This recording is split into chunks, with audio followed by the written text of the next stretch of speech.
Greetings, Alafiani. This is the Apetabi Ilosha Ola Omi Akalatunde. This is May 7th. It is day 9 of my 10-day Cocoa Cure fast for Beltane of 2013. And this is my second video for today. And it's a topic that I have been wanting to address for a while. Nubia, don't do that. Put that down.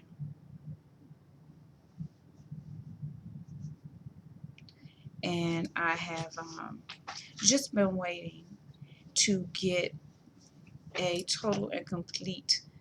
A lot of times I'll have a part of a thought or a part of a feeling, and I don't speak about it to anyone, and definitely don't make a video about it until that complete and total thought or that complete and total feeling is, in my mind. So I've been waiting for the complete and total feeling of this to come to my mind, for the complete thought to enter into my mind before I spoke on it. So what I'm speaking on right now for this video is the this new phenomenon of black people or people of African descent or any majority people, any of the black, brown, red, or yellow people on the earth being referred to as racist.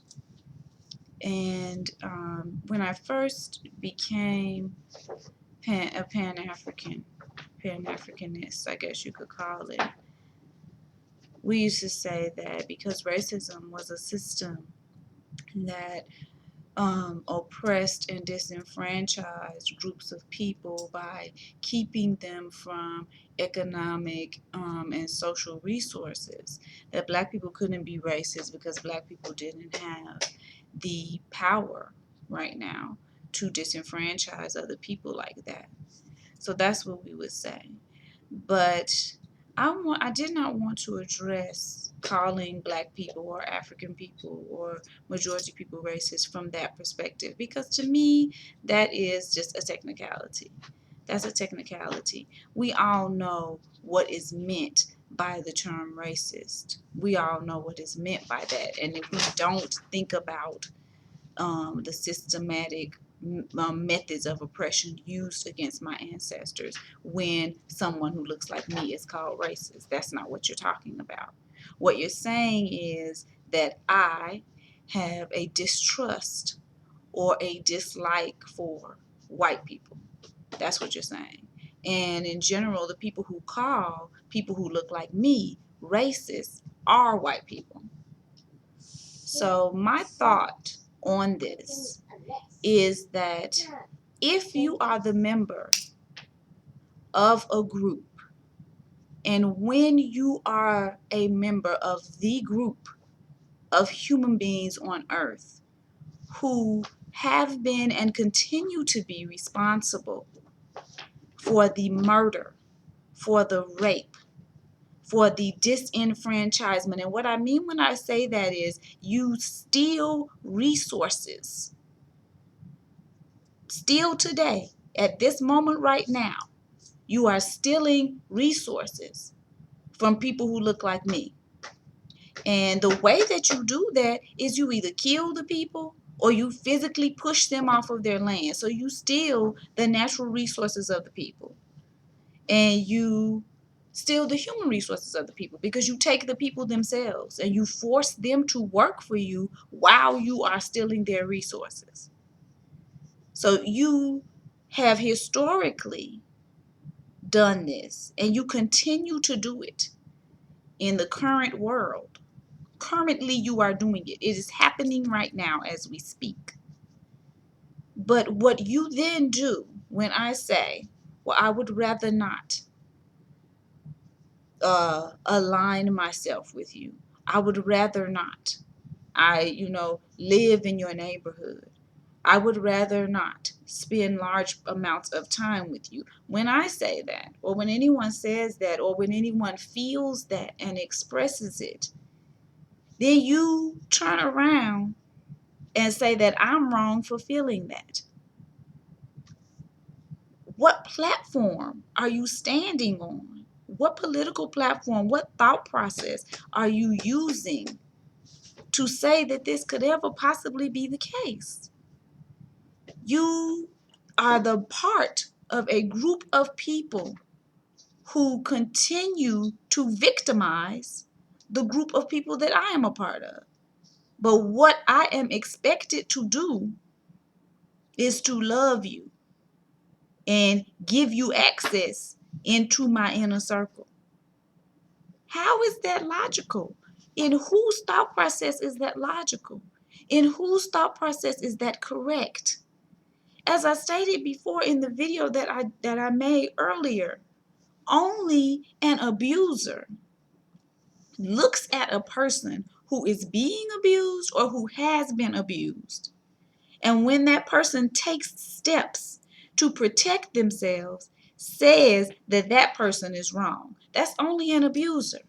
So for any white person, to look at any person of color and have the gall to call that person a racist and to say that that person does not have the right to use history and the experience of their own family members as a gauge to determine whether or not someone is worthy of their company, for any white person to do that, that white person is acting from the standpoint of racism when they say that. That's an abusive way to look at the situation. You're looking at the situation from the perspective of an abuser. You're not looking at it from the perspective of a normal, thinking, rational, loving, caring human being. You are not. Because any normal, thinking, rational, loving, caring human being would look and say, I understand. I am the member of a group of people who have continually victimized the people that you come from.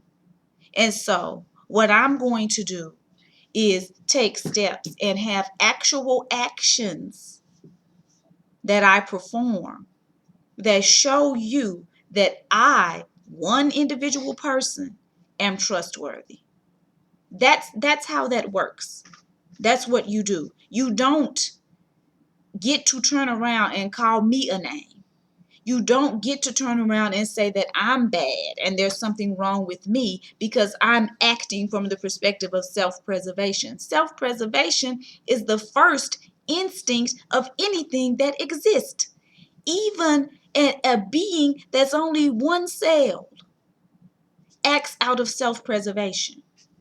But because it's 2013, I am expected to no longer act upon the laws of self-preservation. Who is that making sense to? And who has the gall to stand up and say that? The example that I gave, I was discussing this earlier, and the example that I gave was we have a feral kitten that came to live at our house because we have two cats that we acquired that live outside, two male cats.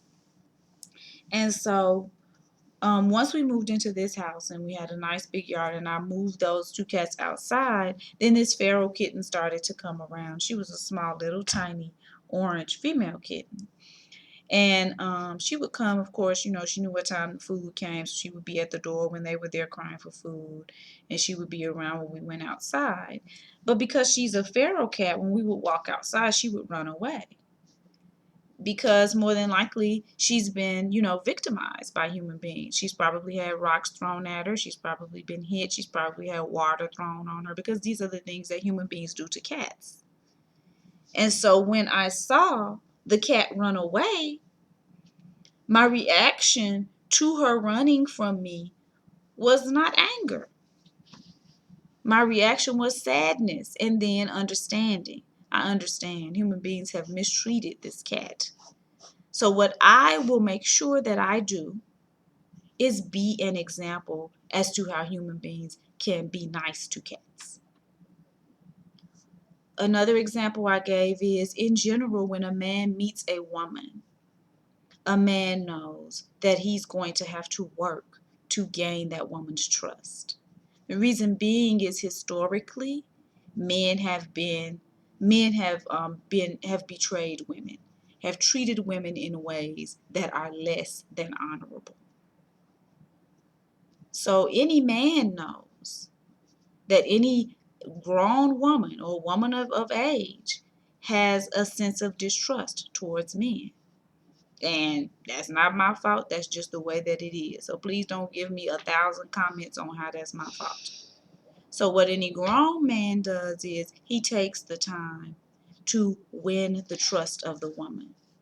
And he shows her through his actions that he is a man that can be trusted. So if you are a part, or when you are a part of a group of people who have historically and who are currently being heinous to every other group of people on the earth, to every other living entity on the earth, to animals, to plants, to Earth Mother herself, to the very atmosphere above us. When you are a part of that group and other people avoid you and other people think of you as dangerous and other people don't want to align themselves with you, then you don't get to turn around and tell these other people that they are wrong, because they're not. They're right. They're acting logically. They're acting rationally. If you live in the neighborhood with you, my son could be walking to the store to get Skittles and tea, and you might kill him with your bare hands for getting Skittles and tea. That is what is true. That's what's true. If I lived in the tropical rainforest of Brazil, you would come and bulldoze my house down because you wanted that land and whatever natural resources you could make on that land. You would not care that I was laying up in there with my babies. You would bulldoze my house down. That is what's true. That's what's currently happening right now while I'm saying this, while I'm making this video. That's what's true.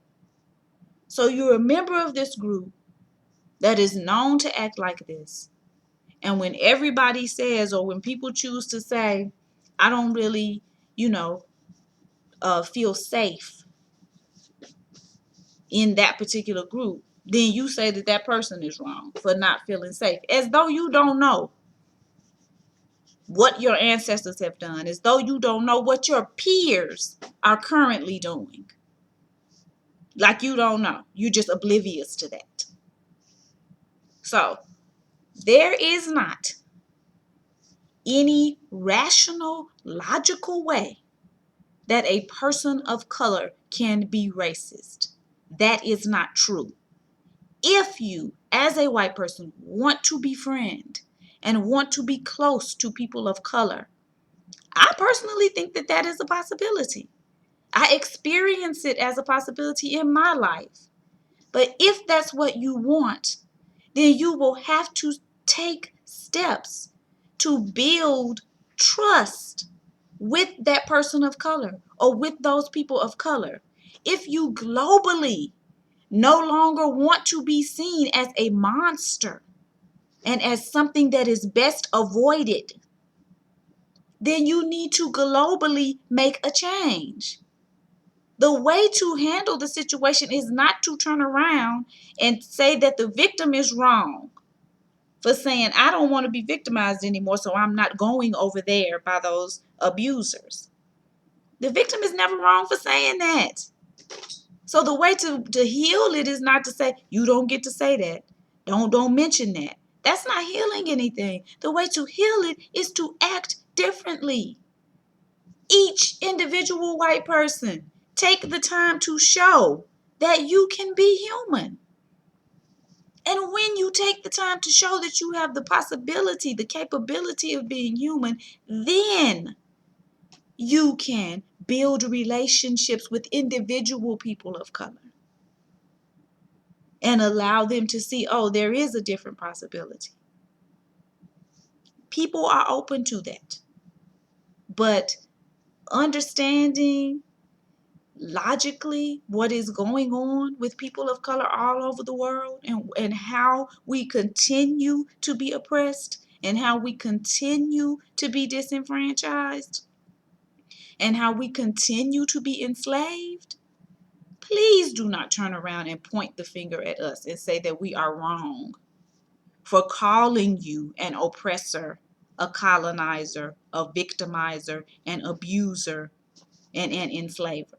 Because that is the group that you belong to. You have to embrace what group you come from. I have to embrace the group that I come from. I encourage anyone who meets me to look upon me and believe and think that I am going to fit into any stereotype that you know of Black people or that you have heard of Black people. I encourage you to do that. That is what I expect. That is what is normal and natural. Because once I open my mouth, I know that I'm blowing all of that. So I know I don't walk around worried about that. That's not a worry of mine. It is normal and natural to use the experiences that you've had to understand what's going on with you currently. That's normal and natural. That's what people are going to do. Do that. Because I'm positive that once you meet me, you'll see, oh, well, none of that is true. And so with this individual, I can interact in these particular ways.